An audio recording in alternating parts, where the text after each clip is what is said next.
YouTube open பண்ணாலே ராமேங்கோ சட்னி எப்படி செய்யறங்கிற video தாங்க வருது. ஆனா நமக்கு எப்பவுமே மாங்காய் சம்மந்தி தாங்க பிடிக்கும். இன்னைக்கு பிரேக்ஃபாஸ்ட்டுக்கு அதான் செஞ்சிருந்தேன். அதுக்கு ஒரு பச்சை மாங்காய் இது போல தோல் சீவிட்டு குட்டி குட்டியா கட் பண்ணி வச்சுக்கலாங்க.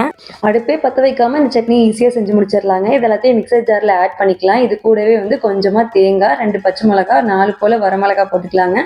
கொஞ்சமா கருவேப்பிலை, ஒரு 4 சின்ன வெங்காயம் போட்டு நல்லா அரைச்சு எடுத்துக்கலாங்க. கொஞ்சம் கொரகொரப்பா அரைச்சதுக்கு அப்புறம் தேவையான அளவுக்கு உப்பு, கொஞ்சமா தேங்காய் எண்ணெய் விட்டு நல்லா மைய அரைச்சு எடுத்துக்கோங்க.